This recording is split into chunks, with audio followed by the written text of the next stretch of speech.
I'm Paul Johnson. This is the Let's Talk Health podcast with Nuffield Health. Today we're sat with football legends John Barnes and Teddy Sheringham. We're going to be discussing, of course, football, physical and mental health. Gents, how are you? Good. Nice Very to good. see Thanks. Excellent. Good to have you. As I mentioned, we're going to be talking a little bit about mental health in football and also physical health in football as well. But of course, it would be remiss of us not to talk about your careers straight away. So let's start off with your best moment. So thinking back to your career, what was your best moment? I don't look at individual moments because, of course, you can have individual moments where Teddy's won the treble and, I won player of the year and stuff like that. But that doesn't make you the person you are. It's about how long you've played and what you've done over a period of time. So I look over my whole career, the good and the bad, rather than looking at individual moments. Yeah, okay. Tell you about yourself, mate. You love the treble. I'll go the other way. Euro 96, playing for England at Wembley in a major competition. Beating Holland the way we did, 4-1 on that special night. Scoring 2 goals, being part of a team performance that was valued as maybe one of the best that England have ever produced, and just being part of that as a team player was fantastic. So when you look for sporting perfection, it doesn't get much better than that actual moment for me. Teddy's only rubbing it in because I was in the squad until March and I got left out. Oh no! So I never made it. I was a Man United fan in '99, so I was hoping you might say that, but that's a pretty good comparison as well. So yeah, awesome guys. So thinking back to obviously your career, John, and those moments, Teddy, like, do you recall how the emotions felt and how you felt in those times? Well, just to go back to a little bit of what Teddy was saying, and this has a lot to do with your mental and physical health, because of course, Teddy mentioned 96, and why I mention it the other way is because when you're talking about from a physical point of view, for you to recreate whatever you've done from a quality perspective, you have to be on your game physically and mentally for a long period of time. So to recall how it felt when we have moments like that, of course we do. Remember it. But more important, I remember in the bad times when things weren't going well, either physically or mentally, how you then come back from that. So yes, the recollections is not just about the good times in terms of how you felt when you won. What about when you went through injuries and, bad times? How do you then come back from that, either from a physical or mental point of view? So these are a lot of lessons I learned from Graham Taylor and also at Liverpool in terms of longevity of what you have to do. Tell you about yourself, mate. Similar, not more on a shorter scale. The physical and mental desires of your brain when you're left out of the team. The 10 days of 99 that you just mentioned for Manchester United winning the treble, mine was a very topsy-turvy. And if I hadn't have been as strong-minded as I needed to be, then I probably could have fallen by the wayside and we might not have won the stuff that we did. Didn't have the best season. Found myself playing in the last game of the season for Man United against Tottenham, which we had to win. Then getting subbed off and not being part of the winning team, but still part of the winning team, if you understand what I'm saying. Then being dropped for the FA Cup final, being very disappointed and getting my head around that. And then coming on after 6 minutes and scoring after 7 minutes to open the scoring for Manchester United against Newcastle. So the ups and downs and, understanding where the manager was and what he was doing for the team. If you don't focus your mind at the right times, maybe that wouldn't have happened for me. But I did, and it's something that we look back on with a lot of glory. But if you think about it, and I remember watching that final and what Teddy talked there about the emotions that you go through from a disappointment point of view of not playing and then all of a sudden coming on, and he's coming on at a losing time for Manchester United when, as far as I'm concerned and everyone else, they're losing and they're going to lose. And coming on with that time to then have that mentality to think, okay, we're getting battered, we're going to lose, why am I coming on? And you're not coming on for a long period of time to then say maybe I can change it. It's a bit of a token gesture. So to have that mentality to think I'm going to come on and win this Champions League final shows how the mental toughness necessary. And also the whole period. Teddy and I'm a bit older than Teddy, but you know how long he played for. So as much as we're talking about little moments, to have that strength of mind for 20 odd years that he played from the beginning takes a lot physically and mentally, and that is why my whole attitude towards this is not about individual moments of greatness, as we've all done those, but the mentality from a professional point of view is how do you recreate this time and time again over a long period of time, which is that's why he played till he was 50. and reacting to bad moments in your career. We're mentioning the good points. There's a lot of bad points in our careers that people forget about, but and you've got to come back from them. You have to overcome them. So, of course, Teddy mentioned Euro 96. I remember Euro 92 when I ruptured my Achilles tendon in the game before the championship. So I never went to the championship against Finland. This is 6 weeks before we started. And of course, having to come back from that. And not just that, from a physical perspective, from a mental perspective. So being mentally tough, not just in terms of injuries, but in terms of criticism that you may get. How do you then come back from being criticized, when you're doing as well as you can and you have to, put the boots on and go again? Yeah, such a good point. And I mean, I think anybody looking from the outside in can appreciate the amount of pressure that must come with being a sort of top flight professional footballer. Well, it's also, from Teddy's point of view, him and Alan Shearer for England were unbelievable, weren't they? Now, Teddy's one of the few who did equally as well, in fact, probably even better. For very few people do better for their country or are appreciated for their country. But because the partnership that he had, obviously with Alan Shearer, and I'm sure Alan would say that he's his favorite partner because Teddy did all the work and Alan scored the goals. But the balance is important. Yeah, 100%. Yeah, the mental toughness is something that I don't think the general public realise how strong mentally footballers are. Without blowing smoke up John's bum.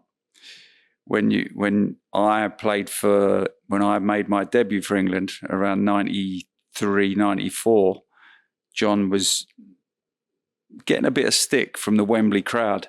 And I remember I think I came on in one of the games and he was getting stick. And I'm thinking, how is he getting stick? He's still controlling the ball, giving it to the players exactly where they wanted it, and coming unstuck at times because players weren't getting in the right position. England were going through a tough period. And I'm thinking, he's the best player on the pitch. And he still showed it in his own mentality that give me the ball. I don't care what they're saying up there. I can hear them, but give me the ball because I can play this game. And that is the mental toughness you have to have. And where do you think that comes from? Is that something you can learn or is that just something you're born with, do you think? Ooh. I think some players have it. I think I definitely learnt it as a young professional. I met George Graham yesterday, who was my manager at Millwall. Haven't seen him for years. And he definitely instilled that in me. I was a kind of flashy type of player. I wanted to curl the ball in the top corner, chip the keeper. And he was like, whatever goal you score, however pretty it is, there's only one goal. Just make sure it's the back of the net. And he told me, and he hammered me, and he hammered me, and he hammered me until I got that. Watching John Fashion, who played for Millwall, he was a big, strong centre forward. Wasn't great on the ball, but his mentality to outdo the centre half, that was how you had to approach the game back then, and still now as well. You've got to have that mentality that you're going to take that person on today. I know it's a team game, but I'm playing against him and I'm going to get the better of him. And if I do that and he does that, we should all be okay. I was lucky. My father was a colonel in the army, so I was brought up in a military home, military background since I was born. And it was always about commitment, determination. And as much as people look at me and they say John Barnes is a flamboyant player who just goes and plays, my responsibility always was understanding what the team needs. So when I first came to England at 13 years old, I went to a boys' club, Stowe Boys Club, who were a fantastic team, winning 10-0 in the Regents Park Sunday League every week. Everybody wants to score goals. My dad said, and I was always at 12, I was playing for the under-18s in Jamaica, so I was always a good player, attacking player, winger, centre forward. No one wanted to play at the back. So he said, you're going to play centre half of this team, the responsibility to the team. So for 4 years before I went to Watford, I only played as a centre back. When I went to Watford, as a 17-year-old, I played on the wing. So the point I'm making, I was brought up in a very strict upbringing. Graham Taylor was exactly the same. So what he instilled in me was the attitude, the commitment, the determination. And you've seen many players. I use Vinnie Jones as an example. Vinnie Jones may not be the most technical player in the world, or Peter Reid, but look what they achieved because of their mental toughness and their discipline. So, and we have many skillful players we don't have to mention who people would say underachieved or never maximized their potential because they had all the skill in the world, which we've seen them, but they never because of their attitude. So I think that the combination of both is important, but I'm very lucky, and Teddy was lucky, as he said, because he met George Graham. But ever since I was young, then Graham Taylor, then going to Liverpool, it just seems that the stars aligned for me to be in the right place to instill these qualities in me. Yeah, brilliant. And it seems like, I think guys certainly in general seem to sort of have an inability sometimes to talk about their mental struggles. Obviously, you both had these influences, but But for those that haven't, did you tend to find that playing, there were players that maybe wouldn't talk about these sort of pressures and these emotions? Whew, that's a tough one. It was always seen as a weakness when we were playing to even think about going to see someone and say, I'm struggling a little bit. That's the way the world's changing. And I understand it. I think it's for a good thing. There's a lot of people out there that, people have gone through tough times in their lives now. So people understand where they're at when they come to them with the same sort of problems. And I think there's always someone to talk with in football clubs now. They realise that. And if you have got a problem, it's come out recently, the last probably 4, 5, 6 years, that there's people within football clubs that you can go and speak to. So I would say they're quite invaluable now. It's completely understandable if you know the history of the world. What have men been told? And of course, now we had an issue with people saying man up. But forget about that. For thousands of years, men have gone to war. And if you get in trouble, you just get on with it. While the women stayed at home. So men can't show any weakness. Because, of course, from hunter-gatherer times, this is what men have done. And it's only recently that the discussion as to why can't men go through similar situations as a normal human being rather than separating men and women. So this is a new discussion. But for me, it is completely understandable how we have been conditioned to think in terms of men being strong and showing no weakness. And of course, from a footballing perspective or a sporting perspective, it's even doubly magnified because you have to be strong. I mean, you look at players who would have played in the 70s. Now you don't show you're hurt. Players are going down, not only pretending to be hurt, but in many respects, you couldn't show any weakness whatsoever. That's not just in football, that's in life. So therefore, you look at men, the way we have been conditioned to think for hundreds and hundreds and hundreds of years. And it's only in the last, I would even say 10 years that we're having this conversation. So hopefully 20, 30, 40, 50 years down the line, this isn't even going to be a conversation, but we're going through a transitional period of bringing our boys up. And in fact, I see in my young boy, and Teddy's got a young kid as well, and I now see my young son, my youngest son, the way he interacts with girls. And not in terms of any relationship, but in terms of being very similar in their emotions and being comfortable in expressing themselves, which is the right way to be. And as much as the macho fathers would be going, come on, son, don't be doing that, it makes sense. Yeah, and do you think that's overall a positive thing for football? It's a positive thing for life, not just for football. Yeah, perfect. And then since retiring, gents, obviously talked about, sort of being locked into your careers and having these highs and lows. How have you found your kind of emotional well-being since retiring and sort of not having, I guess, that to focus on? I think I'm lucky enough that focusing on other things. I loved focusing on my football career. Now I have a young family again, and the focus is on making sure they're okay. And I love that. I have an older son that I wasn't around for a lot of the time. So for me to be around my young kids now and to help them through what they're going through, young schooling lives and just coming up to teenagers. So, that's going to be a fun time. We all know about that. So I'm looking forward to being around and being a part of that. And that is my focus now. I feel like I've had my life. I play a lot of golf as well, but my focus now is for not so much myself, because I'm at where I'm at in life, and I'm there to oldish. I need to focus on my kids to make sure they're all right now. Yeah, perfect. It's been a very easy transition for me, because when I played football, I always separated who I was with what I was. What I was John Barnes footballer, who some people may say I'm great, other fans would say I'm rubbish. What am I? I am who I am. So from a footballing perspective, I always knew what I was, but who I was never that. Who I was a normal person. I had kids when I was 20. I had to take them to school. I had to go to wherever, go take them shopping and do what normal people do. And I've always seen myself as a normal person. You become more normal when you finish playing football. And that's the transition that people or footballers find it hard, because they believe that when I'm playing and everyone tells me how great I am and they love me, then all of a sudden when they stop and someone else comes along, they don't have that same adulation and they can't handle that. But that was never an issue with me, because all the adulation that I had, I didn't necessarily take seriously, because I was a normal person. So therefore, when I stopped playing, and the adulation or the fame or the money or the fact that people want to know who you are stopped, it didn't bother me at all, because I always knew that I have always separated who I was as what I was. But I understand players who go through these problems. That's why I say the biggest advice I got from Graham Taylor was, don't believe the hype, when I was 19 years old. Because of course they will love you, but then they'll hate you. So what is the reality? So it was not an issue. It was a very easy transition for me to then become nobody once again. Yeah, perfect. Let's talk a little bit about physical health. So as players, obviously you were top flight, playing at the highest possible level, and you would have had your, your sort of skills training and everything else. What did your sort of fitness, your physical fitness regimes typically look like as pro footballers back in the day? We played a lot of matches back in the day, so we would do a tough pre-season, a real tough pre-season, training twice a day for long periods, lots of running.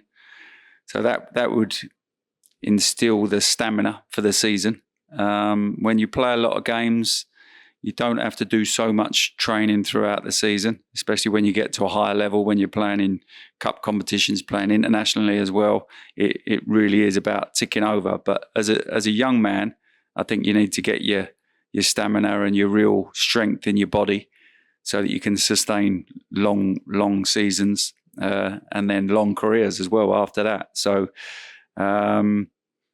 it was quite intense. I think you're along those sort of lines as well, that pre-season was the tough one to instill it in you first of all. I think if you look at what happens now, they've got a much more holistic approach to fitness now, because fitness that we're talking about in terms of what we did, we trained really hard at pre-season. At Watford, we trained really hard during the season, 10-mile runs during the season. Even if we're playing on a Saturday, we trained really hard.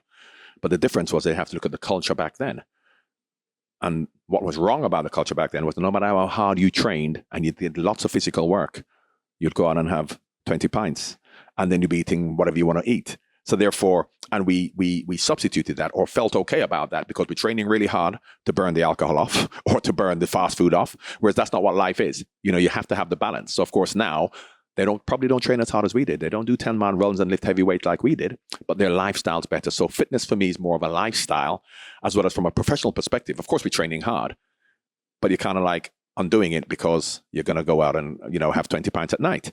And of course, this was what everybody did until Arsene Wenger came and messed it up for everybody. Because once Arsene Wenger made Arsenal change, everybody had to change. So while we trained harder back then, because now you train particularly for yourself. Back then, we all did the same running.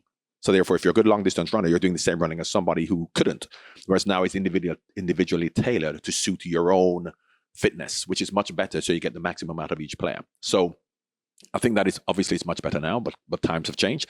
But I think, as I said, we trained really, really hard, much harder, but that kind of defeated the purpose, if you like. So they're doing it in a much better way these days. Yeah, I had a question for you actually, was if you could go back and change anything about your fitness regime, what would that be? You might have kind of just answered that. Well, not only I've answered it, but in fact, as much as I may have answered it, I was a product of that environment at that time. So you can't go back with my head on now, or you can't come forward, because I can tell you, if I then go back and have a modern mentality whereby I'm not going to be going out and drinking and eating, I'm going to live my life. You have to accept at the time what you did, whereas for now, it's much better now. Yeah, I would probably go back and change my food intake. I played for a long time, and you'd probably think that I had a very, very good diet, but I didn't. I was very lucky.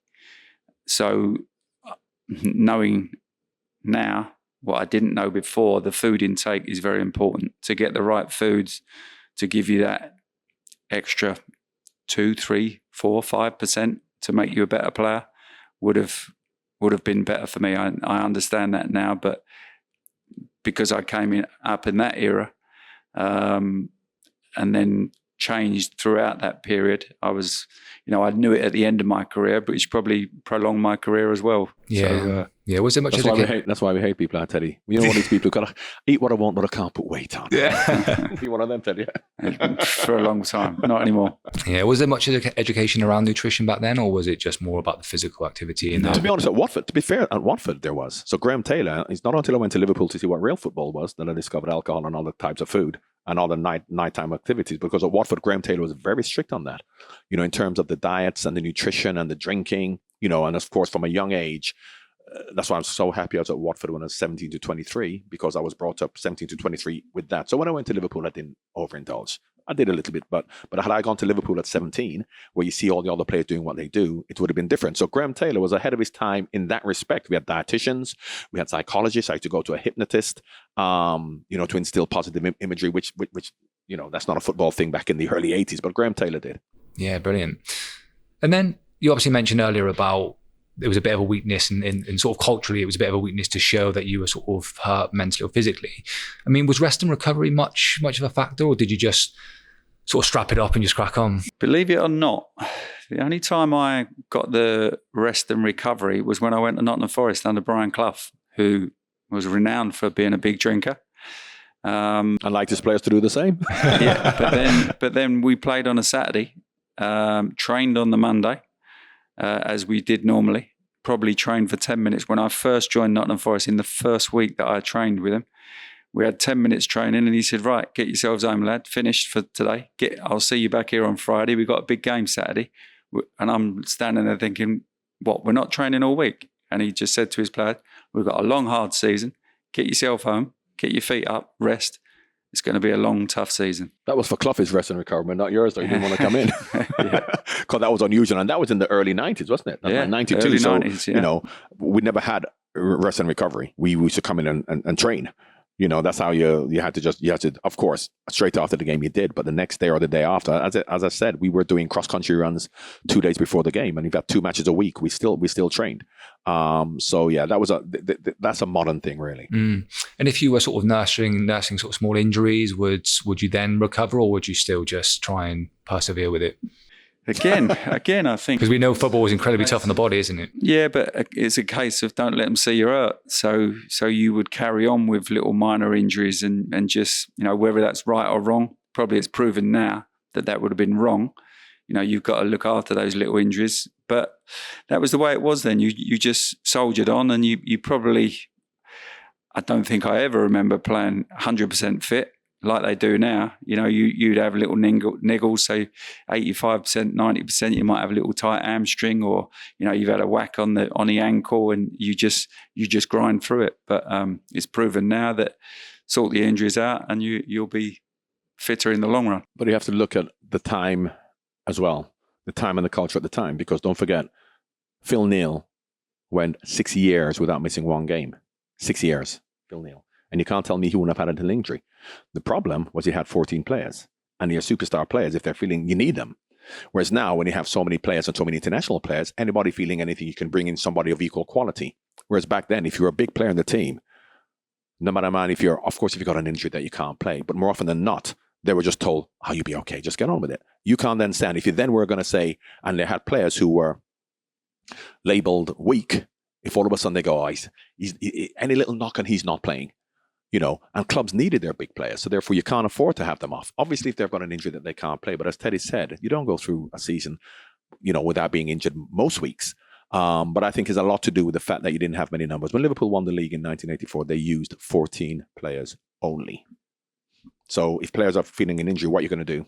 So, you know, times have changed. It's much better now. That's because you have so many players to choose from. Yeah, absolutely. And I guess, like, here and now, have you felt the knock-on effect of that? I mean, these injuries kind of accumulate, even if they're small over time. You know, have you had to adapt, like, what you do sort of physically in regard to exercise and physical activity now as a result? I think the wear and tear of years and years of football has taken its toll. I regard myself quite lucky, touch wood, that I didn't have the big injuries like a lot of people did.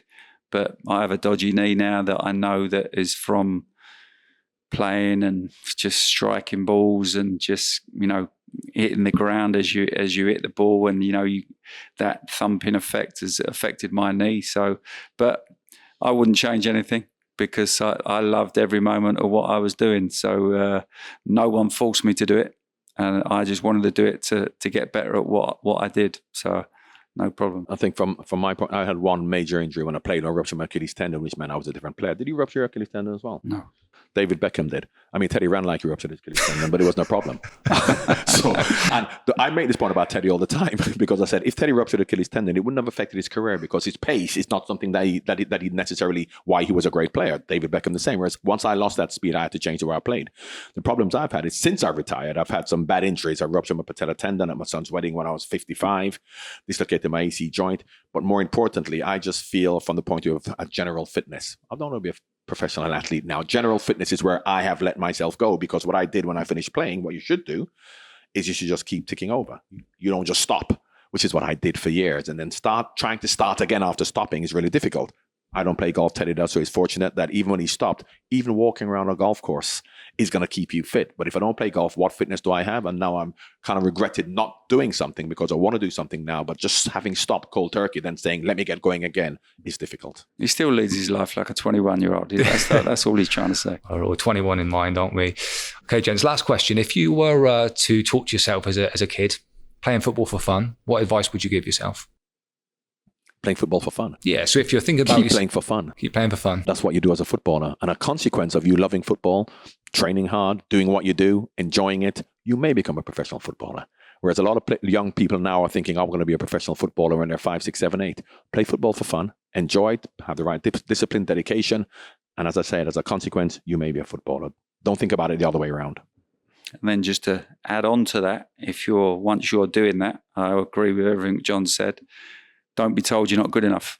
I was told that I wasn't quick enough to get to the next level, and I found myself at the next level, and I kept training and I kept working it, and I found myself at the next level and the next level, and before I knew it, I'm playing for Tottenham, Man United and England, and it's like... And Millwall. Don't forget Millwall. That's where they said I wasn't getting to the next level. First of all, I was told early in my Millwall youth team to reserves to the first team, I wouldn't get there because I wasn't quick enough. And I was like, it's not all about pace. I'll get there. You just weren't good enough for Millwall. You're good enough for Man United and Tottenham and England, but just not Millwall. Yeah, awesome, gents. Great. That was great advice. Thank you. And thanks for coming on. It's been a pleasure. Cheers. Awesome to meet you. Cheers.